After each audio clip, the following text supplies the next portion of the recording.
Welcome to our podcast. It's not prod. I can't. It's pod. I think I need a speech language pathologist right about now. Let's try that one again. Hello, SL peeps. Welcome to True Confessions with Lisa and Sarah. Okay, can start confessing now. This is so cheesy. Well, hi, Lisa. Hey, Sarah. How are you today? You know, my ADD is kicking in to high gear right now, and I mean that in the best of ways. I'm looking around at our new confessional. Yep. And we had somebody paint it with all kinds of cool phrases, and I'm not even paying attention to how close I am to you right now. Good. I did this. I wanted to decorate the room a little bit so we didn't feel like we were in a closet. It's amazing. It really is cool, but you could totally squirrel on it. We'll post a picture, but it's all common things that we say or have said on this podcast.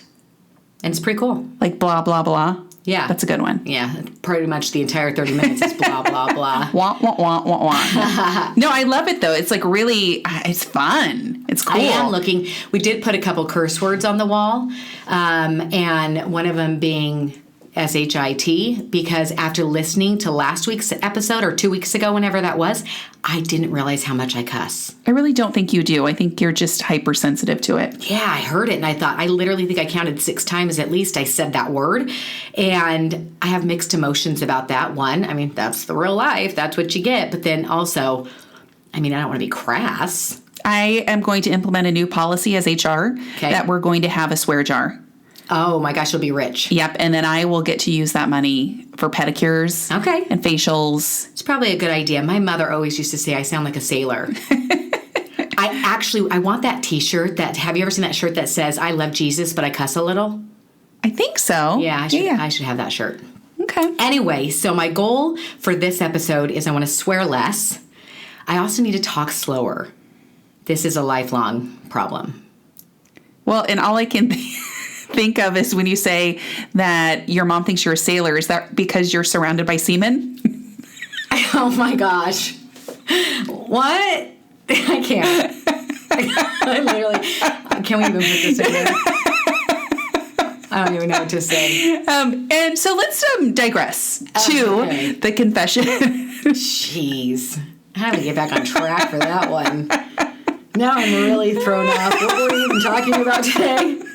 That you were a sailor. Okay. All right. Wow. Sorry about that. Okay. We should be doing the podcast about do we really like each other today after that comment. You love me. We're going to save that one. Yeah. So I actually am excited for today's episode, though, because I think it comes from seeing some things that have been popping up in some Facebook groups. And then I had actually kind of heard this phrase during a presentation a couple months back. But today's confession is called There Is No Shame in Our Game. And we are going to talk about SLP shaming. This is a real thing. Well, and sometimes we shame ourselves, too. For real. So whether it be ourselves or other SLPs, it is a real thing. Yeah. And Asha just put something out recently about, I think it was really coming from when sometimes you'll see in these groups, some of the shaming comes from not using evidence-based practice. And so people will kind of go on the attack. Like, how dare you not use EBP, and people can be very outspoken about that. I think it's a very hot topic issue. And so Asha just kind of said, don't engage, don't, go in those message boards and attack. Right. That if you really have concerns that are genuine, and kind of think of this will parallel to real life too, not just our online life, but reach out to that person individually. You don't do it in a group. Right. And you don't post it in the comments. And there's a lot of anonymity, I think, in general. Even if your name is there, you're not having to say it to somebody's face. So sometimes people love to hide behind that keyboard. Yeah, it can be very dangerous. And so it was an article that just was published in the Leader. So they were talking about in general how we are now using these online resources, which is great. It's okay to reach out with questions and concerns about our field and use that as one of our ways, but you still ultimately have to use your clinical judgment and always be professional, whether you are the one asking the question or providing some information. Right.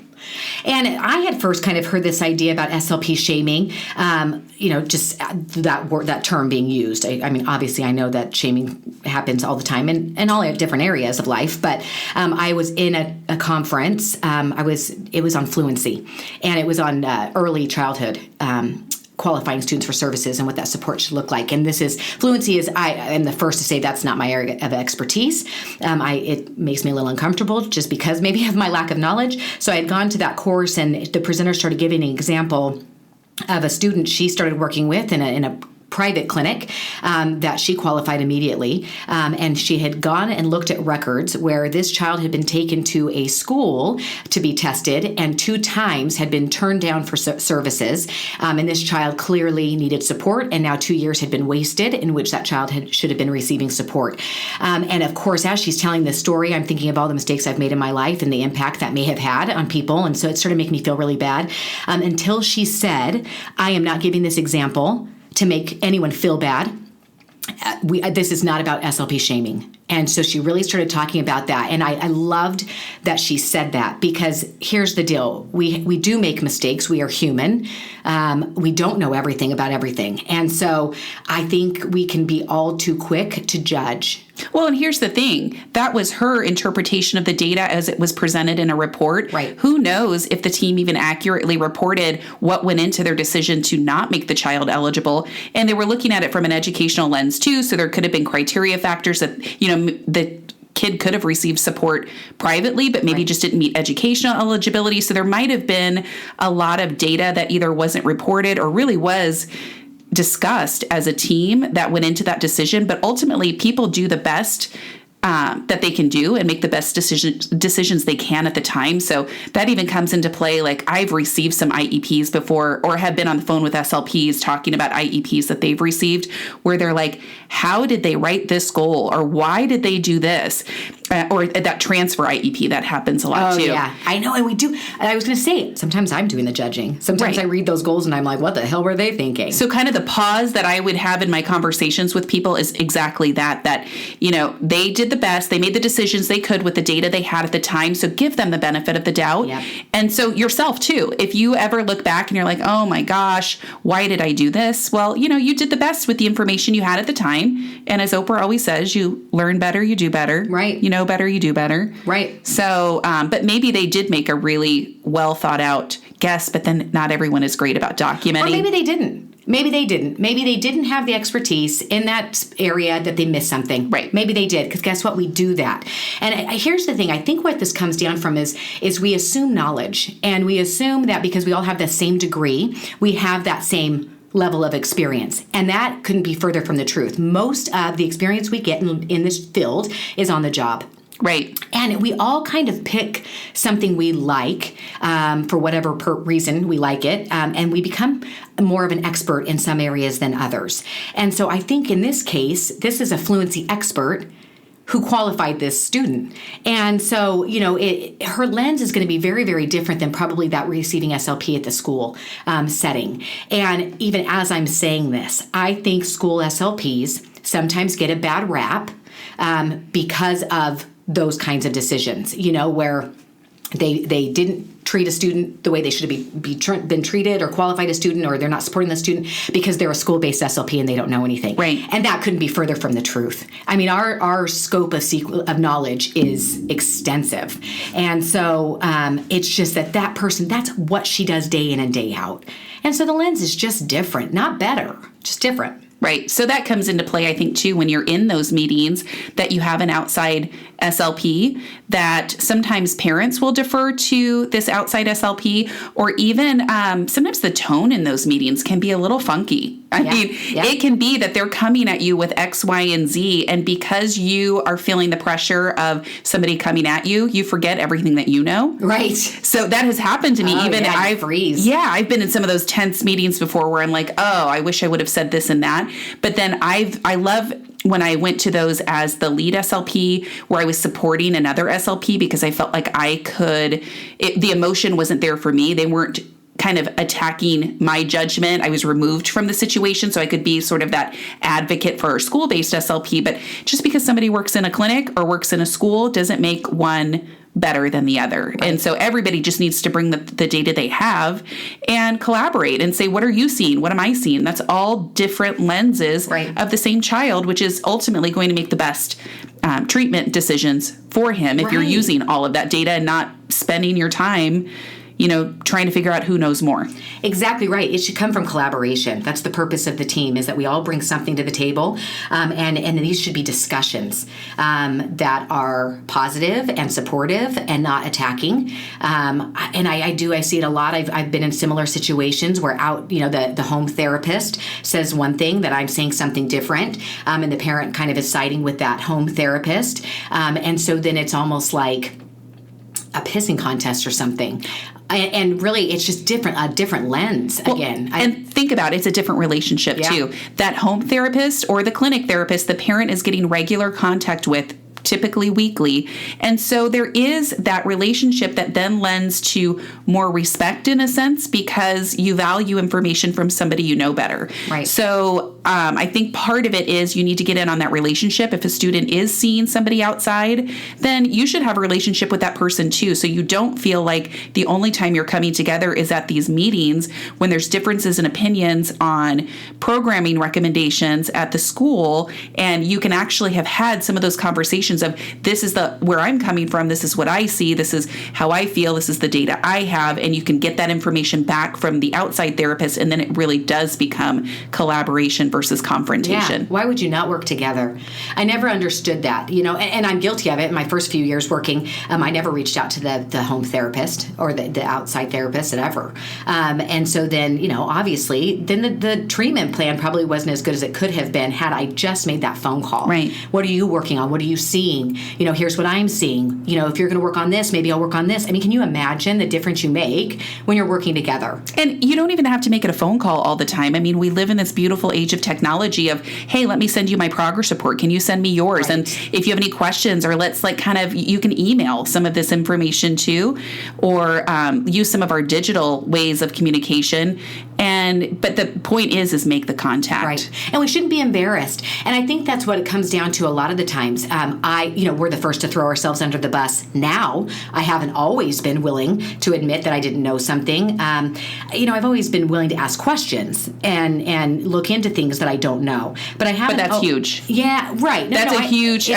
Because that is saying you don't know everything. And thank goodness I know what I don't know. Right. I think it's one of my greatest strengths. But I have felt those times where I'm embarrassed to admit that this isn't something I'm really strong in, and sought help from somebody who might have been an expert in it. I should have taken those opportunities to do that. I think that's probably where I wasted more time, was trying to kind of figure it out. I do think we learn the most from our failures. And so I look back at experiences that I've had and mistakes I've made, and I learn from those, but it's still embarrassing. One of my probably most embarrassing stories, I think, in my early years was working with my first student with a cleft palate. I think I got about 2 hours of that in grad school. I think it was the expert in this state. And I mean, when I'm talking expert, she is the go-to in this area. She works for the craniofacial department of one of our largest hospitals. And she's just brilliant. But she literally came and did a 2-hour presentation on cleft palate. Like, that's all I had. And so I really struggled with writing his goals. And I am resourceful. So I did go look try to Google and find the answers of what treatment goals I should do and what supports I should be giving this child. Looked at research, things like that. I wrote my goals. He did not make a lot of progress. It was very, very painful. I didn't get very far. He left for summer break. Actually went to the clinic where this expert in cleft palates worked. He came back and all of his sounds were eliminated and he no longer needed speech therapy. I think she worked with him for about 6 weeks. I was humiliated. You should have been fired. I should have been fired. I was humiliated. And I remember thinking that mom knows the difference. Yeah. I've had this student all year. And that woman was able to fix things in a 6-week summer program. And it was embarrassing. And I really took that kind of like as a defeat. Instead of maybe taking it as a learning opportunity and reaching out and say, hey, what did you do? I've been struggling with this student. Exactly. And don't get caught. Like, have that moment. It's okay to be like, oh my gosh, why didn't I think of this? Even to reach out to this person or whatever before. But, Right. you know, life happens. Oh, I think of the goals I wrote and what she must have thought of me for these goals that I gave him. They were probably so inappropriate. It was embarrassing. And what the problem was is I was comparing my expertise to hers.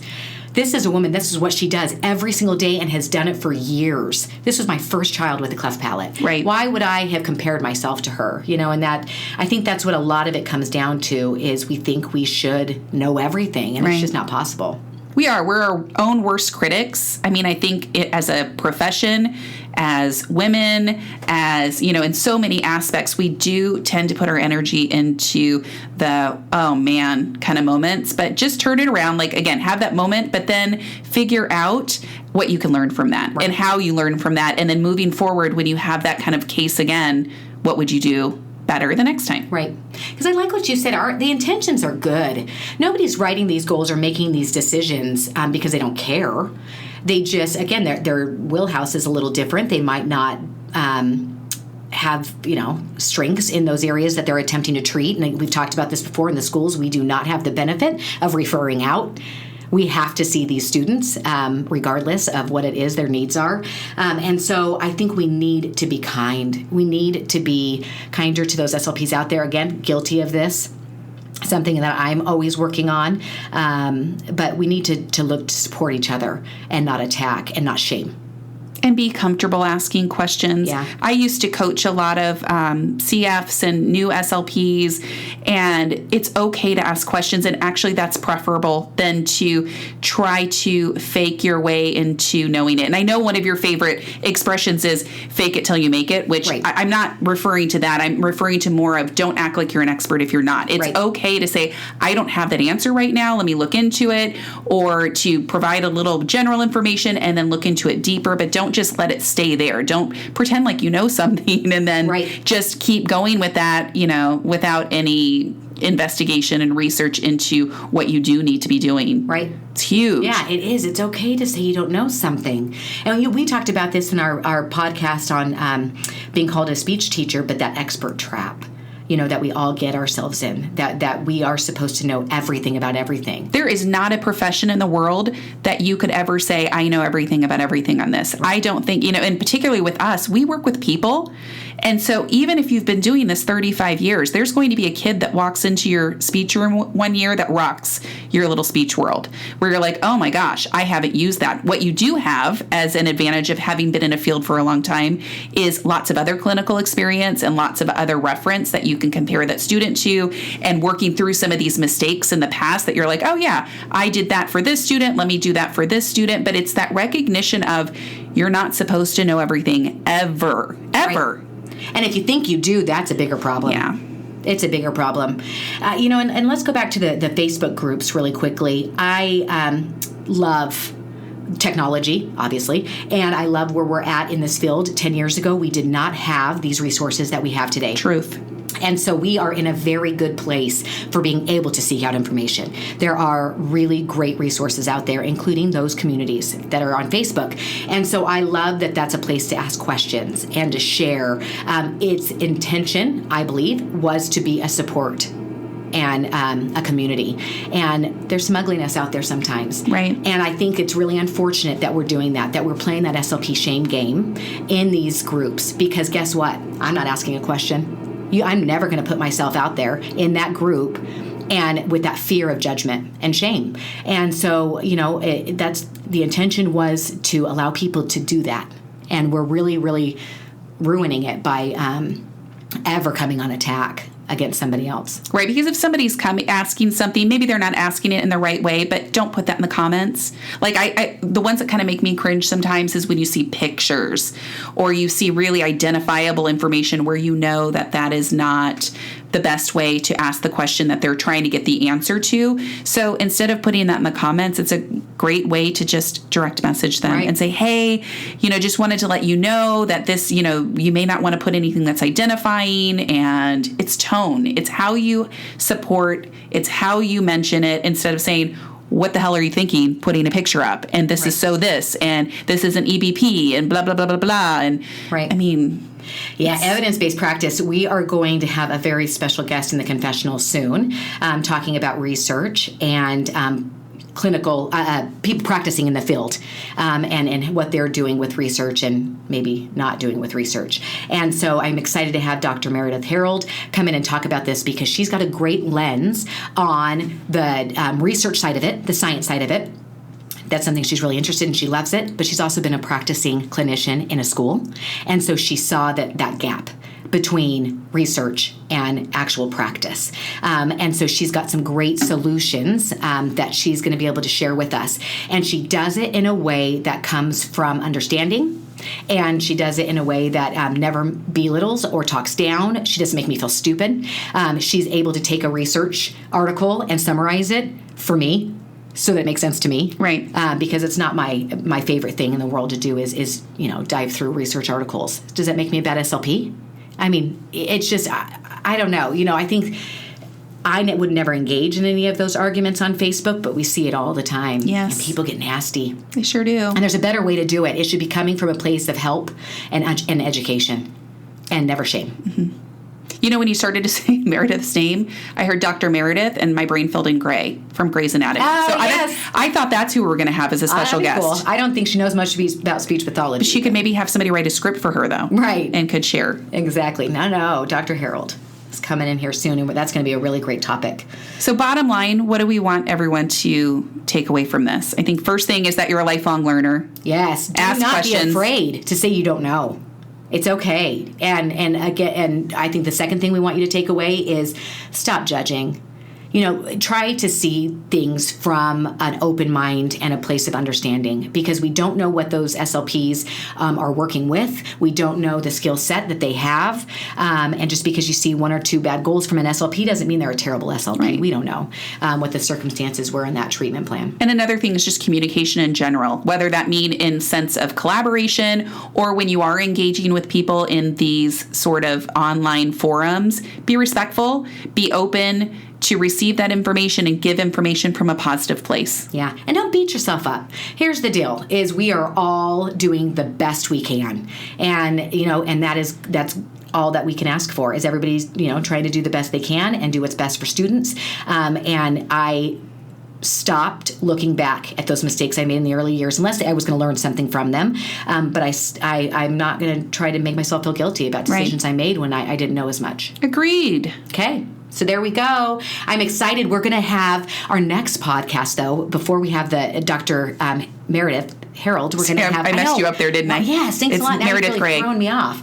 We're going to have Ann Page from Beautiful Speech Life is going to be in the confessional next, and it's a perfect segue into the next podcast, because we're talking about that idea, kind of a fake it till you make it, and what if you don't even know where to start, and so I think that's going to be a really good one. Love it. All right, guys, have a great day. Thanks for joining us. Peace out.